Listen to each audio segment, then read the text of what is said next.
This has been the one video that I always knew that I would make. I was hoping that when I made this video, everything would have been long gone.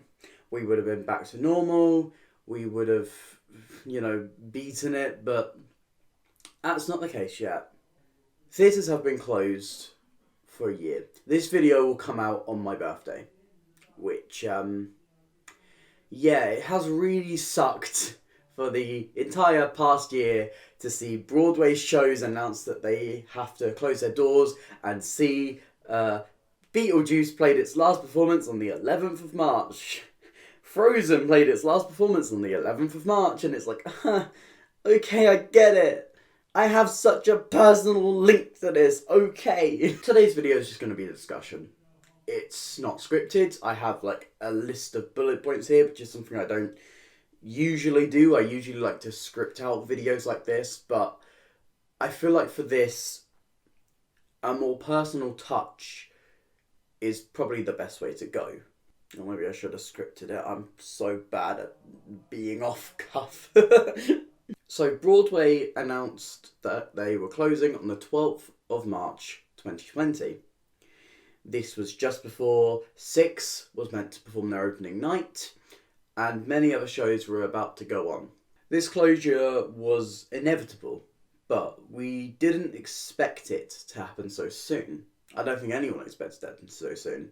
I remember being at a drama class, and I was sitting in the waiting room before going in and just seeing on my phone that the entirety of Broadway was closing. And it was such a alien idea. Like, we never thought that this would be able to happen. Of course, the Rona had been a discussion for many, many months, and we knew it was going around and spreading, and we knew what was happening in China. But even then, we kind of look at it as something happening somewhere else. The West End had a little bit longer. I remember going to see Come From Away on the 13th. I went to see Come From Away on the 13th because it was a Friday, my birthday was on a Wednesday. I'm not going to London on a Wednesday. And that was my birthday thing. I remember stage dooring that show. That's how distant this whole thing was in my mind, that I was willing to go to a stage door and meet the actors of the show, people who live in London, straight after their big performances. And again, before we were kind of locked down, before masks, I was right in front of these people with a tiny little barrier between us. The only thing that I couldn't do is give them a pen.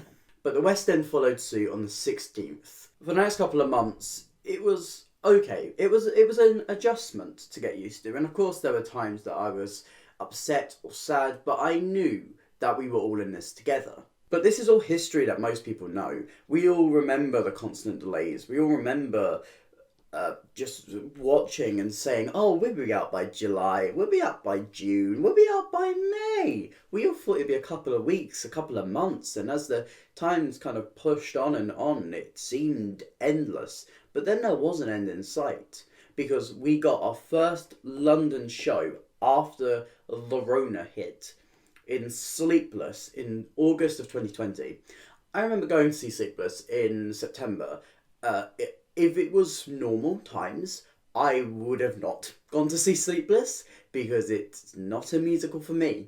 But I was so desperate for theatre that I was like, yep, time for theatre. It's time for theatre. That production was so important to looking at how to produce theatre during all of this stuff happening. The social distance was done in good effect. They had a system in place where you could book tickets in little groups, or you could also book tickets separately, and they rearranged the seating plan when the show came up so that they could properly social distance. Masks enforced, air filtration systems, clear marking of seats, and COVID testing. It was a very well produced production in terms of getting theatre back into a stage, and I think it did help to prove that theatres can be a safe place. As Broadway stayed silent because of Orange Man Bad, the West End saw a boom of socially distanced productions, Andrew Lloyd Webber pushing to get things back on stage, everyone getting angry at Cameron Mackintosh for doing nothing. But even before that, we did have digital productions. Now, these are never going to be as good. These were never going to be replacements for theatre, but they were good to acknowledge how accessible theatre can be. Things like Tyler Show and I Love You, You're Perfect, Now Change, both being filmed in the London Coliseum. Pre-filmed on the stage to an empty audience and then streamed to wide audiences around the world. I like Pro Shots in terms of accessibility. I think it's good. I think that if we keep the costs down, that's amazing, and it allows people to get into theatre even in areas where there might not be much theatre.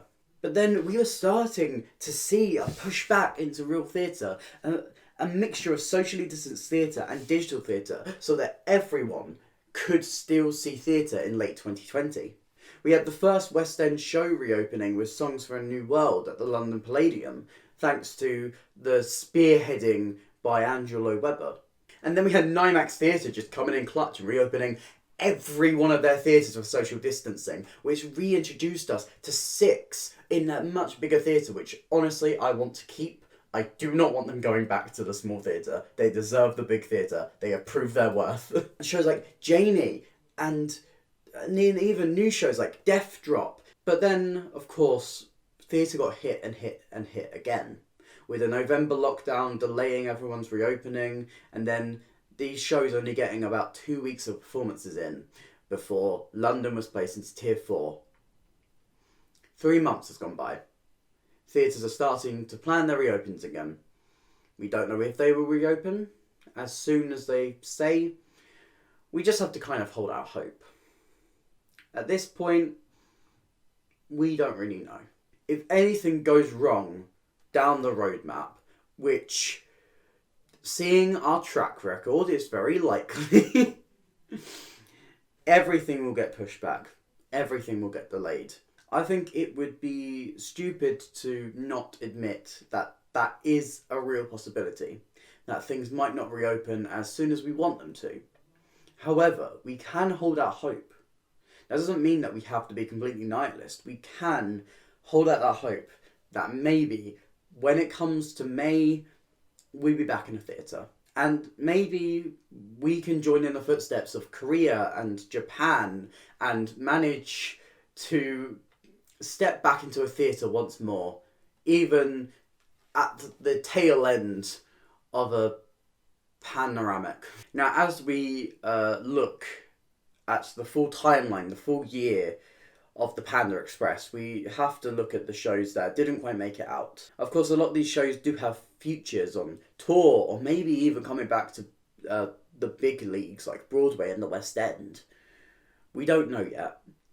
But still, there is a lot of sympathy to be had for these people who lost their jobs and thought that maybe at the end of this they'd be able to go back to what they were doing, but lost it because of financial reasons. I've said a lot about Mean Girls on my channel, but their news was probably the most shocking of their closure. Mean Girls wasn't doing that badly to people. Of course, we just come out of having Cameron Dallas in there, seeing that massive stunt cast, and everyone going, yeah, this was a terrible idea, kind of shook people a little bit. But even then, it had such good brand recognition that we didn't expect it to close in these circumstances. And even though it's not a show that I necessarily like, no show deserves that. Even earlier on in the pandemonium, we had shows like Frozen announce that they wouldn't reopen. And then, of course, we have the big one on Broadway, Beetlejuice. Now, there is still hope for Beetlejuice. They were planning to do a pro shot. They did have a theatre lined up to move into, so maybe this can still happen. However, even if it does come back, there might not be all the actors who can return to it. They might have other engagements. They might have to move on. Maybe there's some actors who can't even afford to move back to New York. But of course there's a little bit of hope, and if I've learned anything about this, it's that you hold on to that hope with dear life. On my side of the pond, we of course have shows like Waitress, 9 to 5, Be More Chill. These 3 shows had runs, and they had ends to their runs. And of course, these were cut short. And then we even have the shows that try to open with social distancing, but because of Lockdown 2 and Lockdown 3 didn't manage to do so. The one that comes to mind is Private Peaceful. But again, a lot of these shows do have future life. I am pretty sure Be More Chill has some sort of life in London again after this, because it was doing well. It was scheduled to become the longest running show at the other palace. 9 to 5 and Waitress both have scheduled UK tours and potentially could come back to the West End, because both of them were doing okay. If I learnt anything from my favourite musical, Come From Away, which will be the first show I will see after this, I am going to go see it. But in the words of that musical, whenever something bad happens, you honour what's lost, but you also commemorate what you found. And I think what we found in this situation, in arguably what is such a horrible situation, we found a way to make theatre accessible. Digital tickets have been a massive success. Productions that were going on in London with social distancing also had digital ticket options. Even now, in this kind of third lockdown, we have still had some little bits of theatre. I really hope that once we're back to normal, I hope that when we're there, we don't forget this. That we take on board what we've learnt here. We look at new ways to keep theatre accessible, keep theatre going. And finally, I just want to talk about what this has meant to me. Theatre was kind of my therapy, I guess you could kind of say. If I was upset or if I was feeling sad, all I had to do was book a train to London and go see a show.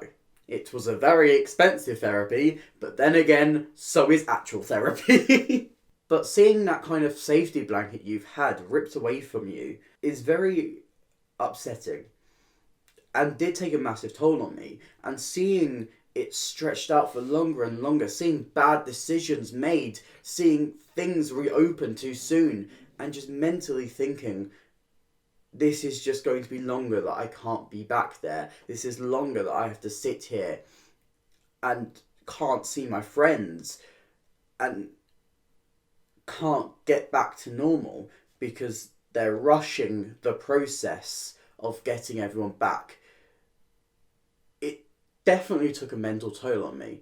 But again, we honour what we lost and we commemorate what we found. And what did I find? If it wasn't for the pommel horse, I wouldn't have started my YouTube channel. I wouldn't be sitting here with almost 1,000 subscribers.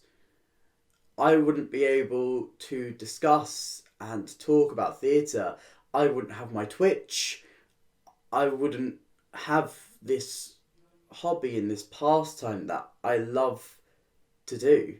But also, I wouldn't have it if it wasn't for you guys. Whatever dumb thing I do, you guys follow me with it, and that is everything. Happy birthday to me. Happy birthday to the Panda Express. We'll get through this.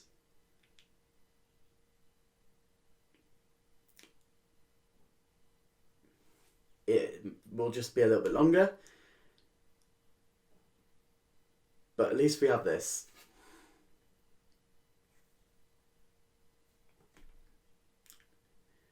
Thank you for watching, everyone.